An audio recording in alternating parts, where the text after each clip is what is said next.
한 해의 마지막 날 저녁이다. 낮이나 밤이나 시집갈 꿈만 꾸고 있는 장군나리의 젊고 예쁜 딸 넬리는 지쳐서 반쯤 감긴 눈으로 거울을 보고 있다. 그녀는 창백하고 긴장된 모습으로 꼼짝 않고 앉아있다. 좁고 끝이 없는 복도를 닮은 보이기는 하지만 실존하지 않는 풍경, 무수한 촛불들의 행렬, 그녀의 반사된 얼굴, 팔, 거울의 액자, 이 모든 것들은 안개에 뒤덮인 채 끝없는 잿빛 바닷속으로 한데 섞여 들어가고 있었다. 바다는 출렁이고 반짝이다가 이따금 노을로 불타오른다.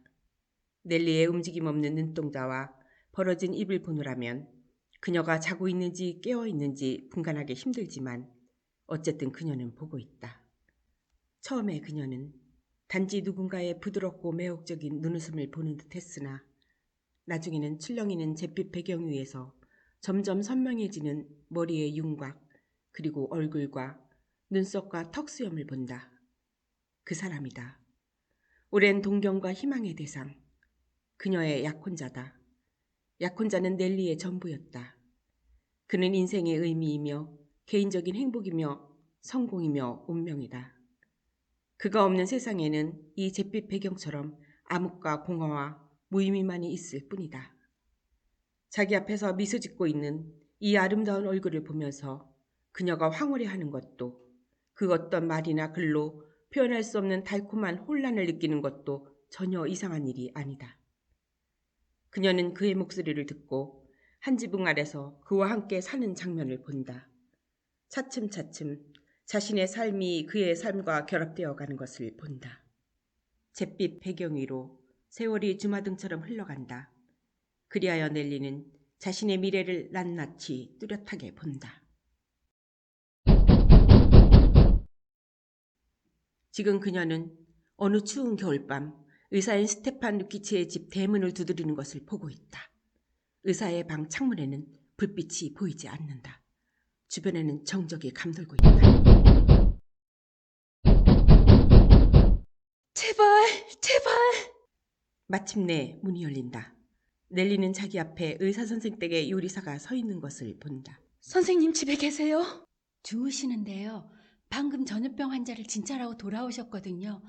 깨우지 말라고 분부하셨어요. 넬리는 한 손으로 그녀를 밀치고 미친 여자처럼 의사선생의 집 안으로 들어간다. 몇 개인지 어둡고 갑갑한 방들을 지나며 의자 두세 개를 쓰러뜨리고 나서야 그녀는 가까스로 의사선생의 침실을 찾아낸다. 스테판 누키치는 자신의 침대 위에 코트만을 벗은 채로 누워서 오므린 입술 위에 손바닥을 얹고 거기다가 숨을 쉬고 있다.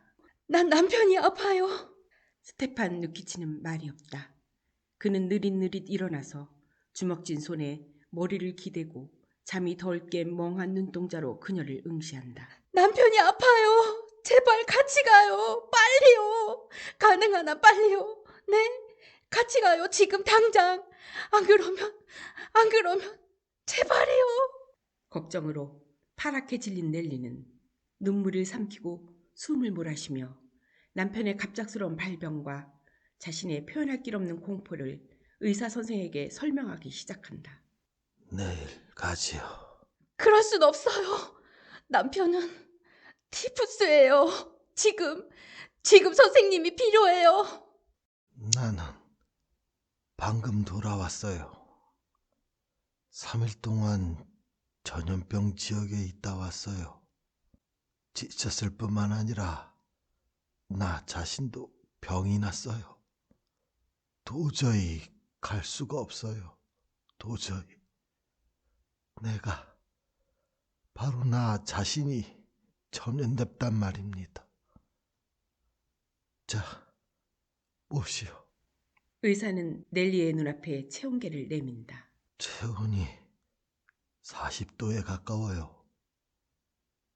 도저히 못 갑니다. 나는 앉아있을 기운도 없다고요. 용서하시오. 누워야겠으니. 부탁이에요, 선생님. 이렇게 빌겠어요. 도와주세요, 제발. 어떻게든 기운을 내서 저랑 같이 가요. 은혜는 꼭 갚겠어요, 선생님. 맙소사. 말했지 않습니까? 제임스 두보의 의사에게 가봐요.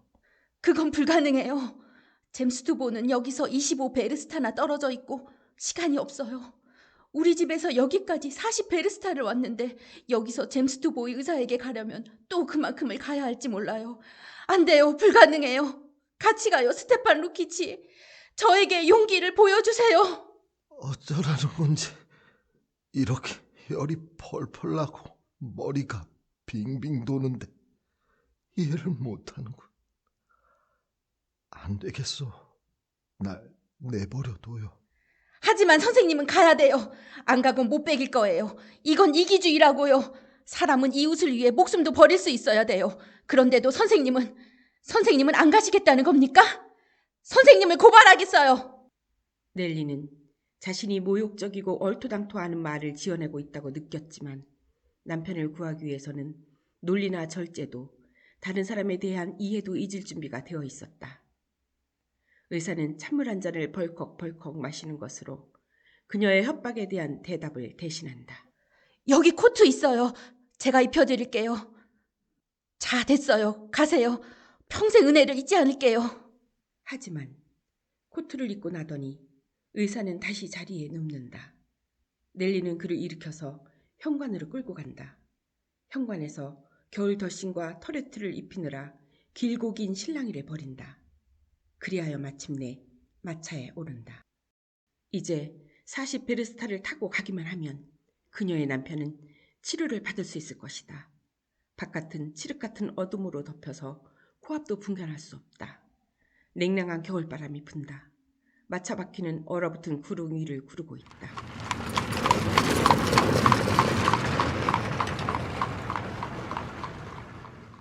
더 빨리, 더 빨리!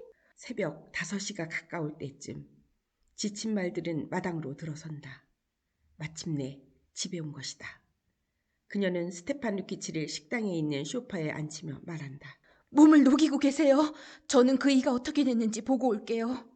몇 분 뒤 남편을 보고 돌아온 넬리는 소파 위에 누워서 뭐라고 중얼거리고 있는 의사를 보게 된다. 의사 선생님, 제발. 돔나를 불러요. 뭐라고요? 의회에서 사람들이 얘기했어. 블라소프가 말했지. 뭐라고? 넬리는 경악한다. 의사도 남편과 똑같이 헛소리를 하고 있는 것이다. 이제 어떻게 하지? 제임스 두보의 의사에게 가는 거야.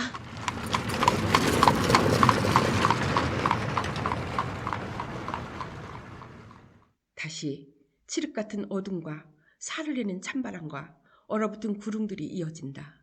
몸도 마음도 고통스럽다. 계속해서 그녀는 잿빛 배경 위에 떠오르는 장면을 본다. 그녀의 남편은 매년 봄마다 영지를 저당 잡힌 은행에 이자를 지불하기 위해서 돈을 구하러 다니고 있다. 차압을 피하기 위해 남편과 그녀는 잠도 자지 못하고 머리가 깨지도록 고민을 거듭한다. 그녀는 아이들을 본다. 이번에는 독감, 성홍열, 디프테리아, 그리고 이별에 대한 끊이지 않는 공포가 이어진다. 5명의 귀염둥이들 가운데 아마도 하나는 죽을 것이다. 남편과 아내는 한날 한시에 죽을 수 없다. 둘 중 하나는 어쩔 수 없이 다른 한 사람을 보내고 나서도 살아가야 한다. 넬리는 남편이 죽어가는 것을 본다. 그것은 이제까지의 모든 일들 중에서도 가장 끔찍한 불행으로 비쳤다. 왜 이래야 되지? 무엇 때문에? 그녀는 죽은 남편의 얼굴을 멍하니 쳐다보며 묻는다. 그러자 남편과 지냈던 이전의 모든 생활은 단지 이 죽음에 대한 어리석고 불필요한 서문에 불과하다는 생각이 든다. 넬리의 손에서 무언가 미끄러지더니 바닥에 쿵 하고 떨어진다. 그녀는 흠칫 놀라며 눈을 휘둥그레 뜬다.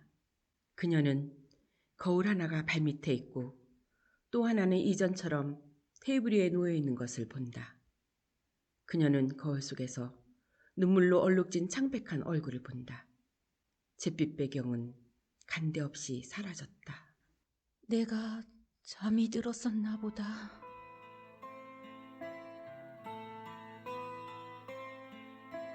Господи, не охнуть, не вздохнуть. Дни летят в метели круговерти. Жизнь тропинка от рождения к смерти.